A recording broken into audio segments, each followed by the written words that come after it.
పంపించిన గిఫ్ట్స్ అన్ని కూడా మన ఫాలోవర్స్ కి రిసీవ్ అయ్యాయా లేదా అన్నది వీడియో ఎండింగ్ వరకు చూసేయండి. ఎండింగ్ లో చూపించేస్తాను. ఒక్కసారిగా వాళ్ళ రియాక్షన్స్ అన్ని విన్న తర్వాత నా కళ్ళల్లో నీళ్లు తిరిగిపోయినాయి. 2 నిమిషాలు కూర్చొని ఏడ్చాను అనుకోండి. Few of the people videos రూపంలోనే షేర్ చేశారు. అవన్నీ కూడా ఈ వీడియోలో షేర్ చేస్తాను. చాలా మంది అన్నారు అందరూ యూట్యూబర్స్ ఇలానే చెప్తారు, ఏవి పంపించరు అది ఇదని. అందరి గురించి నాకు తెలీదు. నేను మాత్రం స్పెసిఫిక్ గా ఇచ్చిన మాటని అస్సలు ప్రాణం పోయినా తప్పాలనుకోను. మీకు కూడా ఇచ్చాను. కన్నమ్మ సిరీస్ ని పక్కాగా రిలీజ్ చేస్తానని. కొంచెం డిలే అయింది, బట్ మీకు కూడా ఇచ్చిన మాట నిలబెట్టుకున్నానని అనుకుంటున్నాను. కొంతమంది డేర్ గా వాళ్ళ వీడియోస్ అప్లోడ్ చేయండి కానీ ఫేసెస్ చూపించకండి అని చెప్పేసి అన్నారు. సో వాళ్ళని రెస్పెక్ట్ ఇస్తూ వీడియో చూపిస్తున్నా.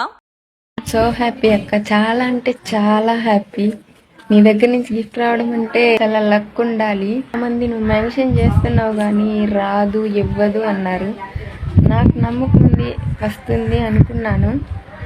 తర్వాత వచ్చాక వాళ్ళే అవును అక్క జెన్యూనే ఇచ్చింది అని అన్నప్పుడు నేను చాలా హ్యాపీగా ఫీల్ అయ్యాను వాళ్ళ ముందు. ఆ హ్యాపీనెస్ని మాటల్లో చెప్పలేం. మా ఇంటికి వస్తే చూపిస్తాం.